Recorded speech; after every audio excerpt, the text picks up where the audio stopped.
Remaja dengan rentang usia 12 hingga 18 tahun merupakan usia di mana terjadinya kesiapan peningkatan perkembangan. Perkembangan pada masa remaja dipusatkan pada penanggulangan sikap dan pola perilaku yang kekanak-kanakan dan mengadakan persiapan untuk menghadapi masa dewasa. Tugas perkembangan remaja diantaranya mencapai hubungan baru yang lebih matang dengan teman sebaya, baik pria ataupun wanita, mencari peran sosial baik pria ataupun wanita, serta menerima keadaan fisiknya dan menggunakan tubuhnya secara efektif. Remaja juga mengalami perubahan-perubahan pada dirinya. Salah satunya adalah perubahan pada kejiwaan. Perubahan kejiwaan pada masa remaja biasanya berupa perubahan emosi, di mana remaja mudah bereaksi bahkan agresif terhadap gangguan atau rangsangan luar yang mempengaruhinya. Hal ini menyebabkan mudahnya terjadi perkelahian. Remaja juga cenderung tidak patuh pada orang tua dan lebih senang pergi bersama dengan temannya daripada harus tinggal di rumah. Selain itu, remaja juga cenderung ingin mengetahui hal-hal baru sehingga tumbuhlah perilaku ingin mencoba-coba. Lingkungan memberikan pengaruh utama dalam pembentukan jiwa anak remaja. Peran orang tua sebagai sumber perlindungan dan sumber nilai utama mulai berkurang, dan anak lebih senang mendapatkannya dari lingkungan luar. Anak lebih memilih berkelompok untuk bereksperimen dengan peranannya untuk menyalurkan ekspresi.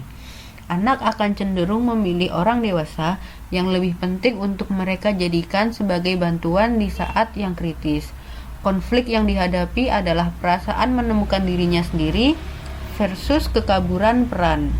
Bila ia berhasil melalui tahap-tahap sebelumnya, maka ia akan menemukan dirinya. Bila sebaliknya, yang terjadi ia akan merasakan kekaburan peran.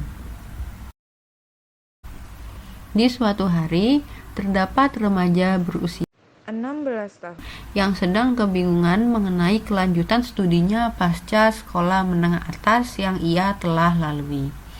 Remaja ini mendapati berbagai tekanan dan paksaan dari orang sekitarnya, terutama keluarganya, mengenai studi lanjutannya. Sang remaja berpikiran bahwa orang di sekitarnya terlalu memaksakan kehendaknya dan tidak ada rasa ingin mendengarkan keinginannya yang diinginkan oleh sang remaja tersebut. Sang remaja pun mengatakan bahwa dirinya mengalami kebingungan dalam memutuskan masa depannya. Karena kejadian ini, sang remaja pun kerap menyendiri dan mengurung diri dari kehidupan sosial maupun dari keluarga. Sang remaja juga jarang sekali bersosialisasi. Ketika diajak berbicara pun lebih memilih diam ataupun bahkan tidak menjawab sama sekali. Hingga suatu hari, karena sang remaja merasa sudah tidak bisa menemukan jalan keluar dari masalahnya, ia memilih untuk mendatangi klinik di dekat rumahnya untuk mencari penyelesaian dan jalan tengah dari permasalahan ini. Ia pun datang ditemani oleh sepupunya.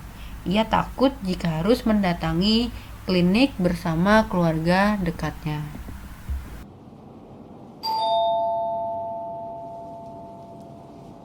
Nanti kalau ditanya sama nurse jawab aja ya sesuai perasaan kamu.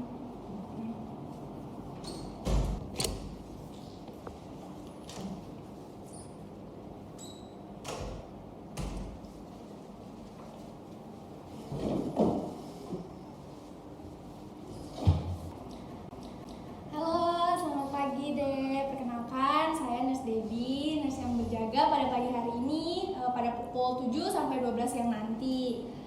Gimana kabarnya hari ini? Perasaannya gimana? Ya gini-gini aja, Nes. Gini-gininya gimana tuh? Kalau gitu kita hari ini konseling ya. Waktunya 30 menit aja, nggak usah lama-lama. Kita cari jalan keluar dari permasalahan yang kamu alami supaya masa-masa remaja kamu juga terlewatkan dengan baik. Untuk tempatnya di sini aja ya. Kamu bersedia kan? Ya, bersedia. Jadi biar aku tahu nih gimana perasaan kamu, boleh nggak kamu cerita-cerita apa yang lagi kamu rasain? Setelah minum dari botol, terus banyak tekanan dari orang tua, dari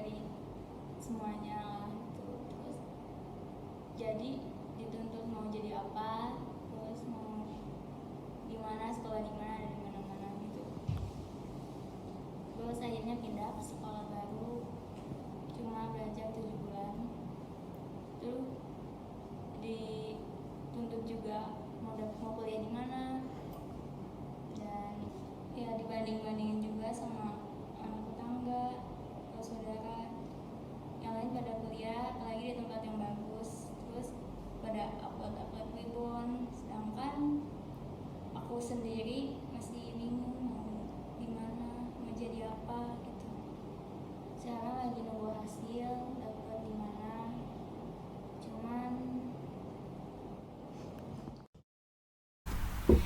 Di tengah-tengah tindakan konsultasi antara nurse dan sang remaja, tiba-tiba sang remaja kembali terflashback akibat perkataan dari sang ibu dan tetangga rumahnya yang kerap membandingkan dirinya dengan anak tetangga.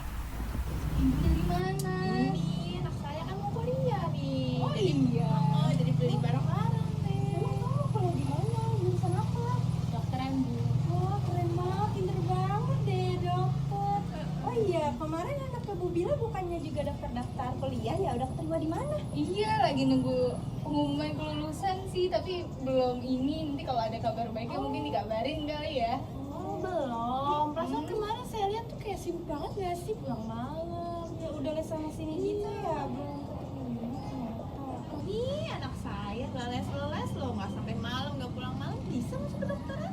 Ya, mungkin belum jalannya aja kali ya Bu. Doain aja lah yang terbaik. Ya nggak usah kesel gitu Bu, kita cuma nanya aja kok. Ya nggak kesel sih, cuma ya udah. Ya aku juga doain ya nanti kan, kali aja bisa nyusul anak saya. Pasti ya. Mari Bu. Hati. Emang kalau boleh aku tahu cita-cita kamu ini sekarang mau jadi apa? Sebenarnya cita-cita aku, ya aku juga masih ragu, nggak tahu mau jadi apa juga. Emang mungkin di umur aku masih labil atau gimana, tapi aku ngambil jurusan sastra. Menurut aku jurusan yang kamu ambil tuh udah bagus banget kok, tapi emang wajar kalau masa remaja kan memang masa peralihan, jadi wajar buat remaja itu merasa bimbang karena kan di masa remaja itu memang tugasnya itu untuk kita mencari jati diri. Oh gitu ya Nas. Oke, jadi yang buat kamu kesini itu sekarang kamu tuh ngerasa banyak banget yang menuntut kamu, baik dari keluarga kamu maupun orang-orang di sekitar kamu yang mengenai apa yang akan kamu pilih sama gimana kamu ke depannya. Iya gitu Nas. Nah, kalau soal komentar-komentar negatif dari orang-orang sekitar kamu nggak usah ngedengerin sih apa kata orang-orang itu. Kamu cuman harus bisa jadiin omongan orang-orang itu tuh sebagai motivasi kamu supaya kamu bisa lebih giat lagi ke depannya. Karena ibaratnya nih, semakin tinggi pohon, maka semakin kencang juga tuh angin yang menerpanya. Nah, itu tuh jadi semakin kita dewasa, semakin juga banyak masalah yang datang ke hidup kita itu semakin beragam. Nah, di samping hal itu, di masa-masa remaja kamu sekarang ini, kamu harus banyak ngelakuin kegiatan-kegiatan yang positif supaya kamu nggak hanya terpaku sama komentar-komentar negatif dari orang lain. Oh itu ya Nas, makasih atas sarannya, semoga kedepannya bisa saya lakukan. Jadi gimana perasaan kamu setelah konsultasi hari ini? Kamu udah tahu kan apa yang harus kamu lakukan buat mengatasi masalah yang kamu alami? Iya udah lumayan juga Nas sekarang. Nanti saya akan coba saran dari Nas kedepannya. Mungkin saya harus lebih banyak ngelakuin hal yang positif, jangan dengerin omongan orang, dan mencoba komunikasi lagi dengan orang tua ataupun teman terdekat, saudara. Iya benar. Jadi kedepannya kamu bisa lebih mengkomunikasikan apa yang kamu pengen untuk kedepannya. Oke, jadi untuk konsultasi selanjutnya kamu bisa ceritain lagi perkembangan terkait masalah yang kamu alami, dan di minggu selanjutnya juga nanti kita bakal coba cari tahu minat dan bakat yang kamu punya. Untuk waktunya itu sekitar pukul jam 9, tempatnya di sini juga ya. Ya terima kasih banyak Nas atas sarannya. Kalau gitu saya izin pamit ya. Selanjutnya saya akan konsultasi kembali.